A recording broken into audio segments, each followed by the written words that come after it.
We've been talking about this for a while, 2 days now since Friday. Pete Arredondo, he was the man in the hallway who made the decision not to send in the officers for 40 minutes that would have saved a number of those kids in Uvalde.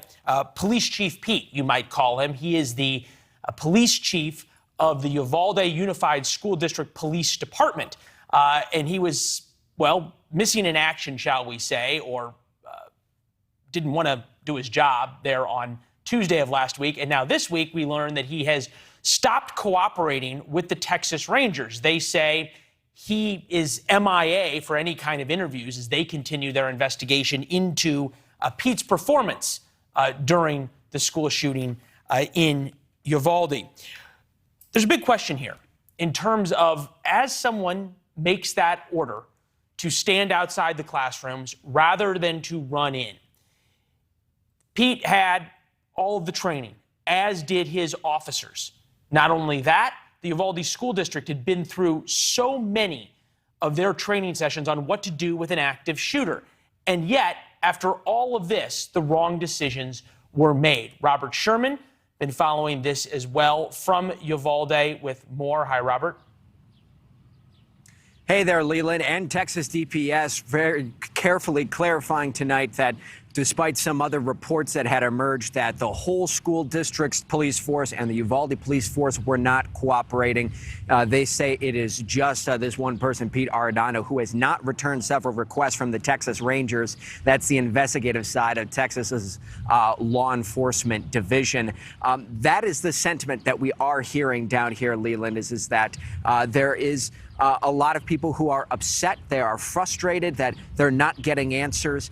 But that decision was ultimately made, according to Texas DPS, by Pete Arredondo to not send and to not breach the door that 18-year-old gunman was hiding behind, and instead to wait for backup. As we've been hearing for the last couple of days, Texas DPS says that was the wrong decision. Listen to this. There were children in that classroom that were at risk, and it was, in fact, still an active shooter situation and not a barricaded subject. Of course, it was not the right decision. It was the wrong decision, period. There's no excuse for that. And as it so happens, Pete Arredondo was supposed to be sworn in to the Uvalde City Council today during a city council meeting. That meeting has since been postponed because this is the first day of funerals for some of those victims. The mayor of Uvalde clarifying today that at this point, Pete Arredondo has not been charged with anything or anything of the kind. He was duly elected to the city council. The seat is his if he still wants it.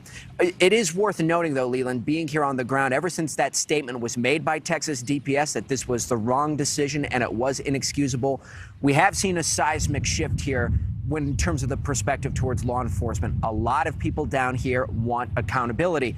Important to remember, though, Leland, facts in this story and this investigation have been changing almost on a day-to-day basis. Today being the consummate example. We had heard in the past that the gunman entered through a door that was left locked. Then we were told that the door was propped open by a teacher. Now we've been told again today that the door was closed. It was supposed to lock, but it did not. We did speak with the teacher who claims that she was the one who closed that door. Take a listen to her recounting of the events. So they turned around and they yelled, "He's got a gun." So I ran back. I ran back into my building. I still had the rock on the door. So I opened the door, kicked the rock, and then locked it. And we are, of course, not sharing that teacher's name for her own safety. Of course, there has been a lot of criticism and things of that nature flying down here. But it just goes to show, Leland, when it comes to this investigation, the facts keep changing every single day that this investigation unfolds. Once again, we still have more questions than answers. Leland? Yeah, and unfortunately, answers in these situations do not come at the speed of cable news. Robert Sherman in Uvalde, despite billions in training, as we've been reporting, police objectively failed in Uvalde. Of course, the school had doors that were supposed to lock. The teachers had training. They had visitor logs. But all of these failures aren't just specific to Uvalde. What does this mean for your kids, for kids around the country? Police incident commanders will show up Some of them may be like Pete. Some of them hopefully are a lot braver and more decisive than Police Chief Pete.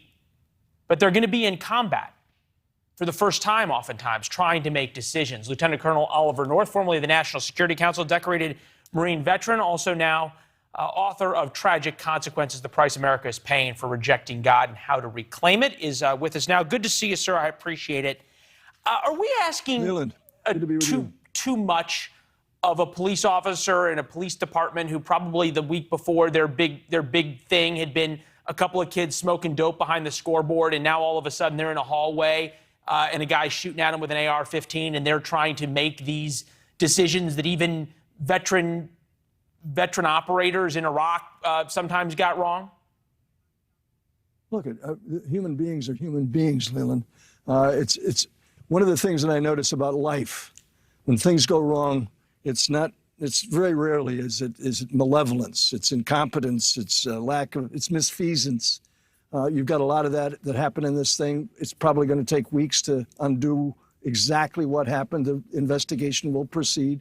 They'll get answers. But the bottom line of it is what we ought to be doing right now is coming up with measures that are going to be effective in making sure that our most precious resource, the children of America, are protected in schools as well as we protect banks and airports and jewelry stores and government buildings all over the country. Right, we ought to be doing those things right now. But don't we have that, though? No. We've got school resource officers. No. We've got one way in and one way out. Leland, up until Black Lives Matter started deciding that we needed to defund the police, there was a program heading in the right direction that stopped in its tracks.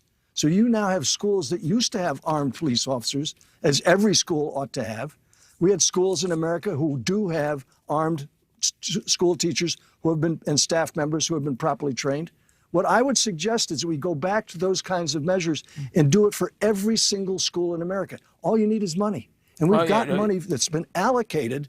No, I'm serious. I a decision agree, being made by people at the state and local level. You think about how it was supposed to work. This is the head of the Texas Department of Public Safety explaining that. Take a listen.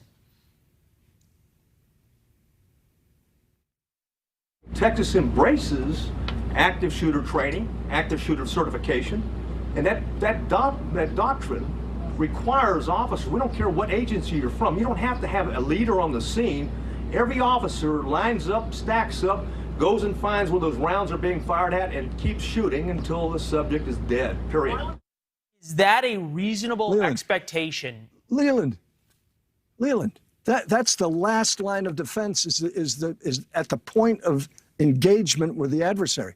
What we ought to be doing is in 2002, the Secret Service and the Department of Education put out the long report. The name of it is the 2002 Secret Service Department of Education Report on Threat Assessment in Schools, a Guide to Managing Threatening Situations and to Creating Safe School Climates. It's way too long. Should have been just how to get safe schools. Here's how you get safe schools. You do it the same way we do in the military. You do a defense in depth. You do an assessment of what the target is. It's a school. It's the building down the street that says gun-free zone on it. It's a natural target for crazies like we saw in this little town in Texas. Number two, you do intelligence on the threat.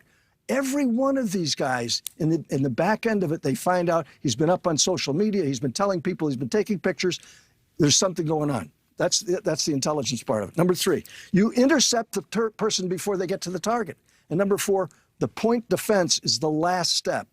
You've got all kinds of things that we should be doing in every school in America. When I was the head of the NRA, when I was president of the NRA board, okay, I wanted to push the program that we started back in 2012 called School Shield. That School Shield was based on that same Secret Service DOE directive. If we were doing those things then, that would not have happened in this school. And we need to do it. And one other caveat, there ought to be veterans of the armed forces of the United States, of which there are hundreds of thousands, put to work in every school in America to be mentors, to be leaders, to be counselors, and to have a sense of situational awareness as to what's going on around them. Why don't we do it? Why don't we do it? Let the politicians argue about the Second Amendment. And that's where I'm getting to you. The NRA obviously is going to have a lot to say coming up for whatever vote is up now. Should gun owners overall worry that if they reject things like closing the background check loophole, eventually there's going to be a real anger in America that's going to shift almost to like what we're seeing in Canada now, where you're going to get some incredibly restrictive proposal? My hope and my prayer is that we're not going to see the Second Amendment infringed. That's the wording, shall not be infringed in the Second Amendment. Number two, I would like to think that somebody is smart enough to start doing, because that debate's going to go on for weeks, months, maybe even years. I would like to think there's somebody smart enough in America to say, you know what, while they're arguing about what's going to be done and what isn't going to be done, and I'm not going to support infringing on the Second Amendment. I don't think it needs it. I don't think it will work. Look at criminals are not going to abide by the law. Criminals are not going to turn in their firearms, even if it's an M14 or an M16 or an AR, whatever. They won't turn in handguns in Chicago, so there's no reason to think they'll turn that. Colonel, we got to run. Unfortunately, we got backed up with the breaking news off the top, but we're looking forward to seeing you again, sir. Let me just ask, 15% off if you go to faithfultext.com. It beats the price you can get at Amazon, and they're going to kill this book anyway. And who doesn't like beating Amazon anytime you can? It's good to see you, sir. Thank you. Love you, buddy. All right, you too. Thanks for watching. Click the red subscribe button below so you can get more of NewsNation's fact-driven, unbiased coverage.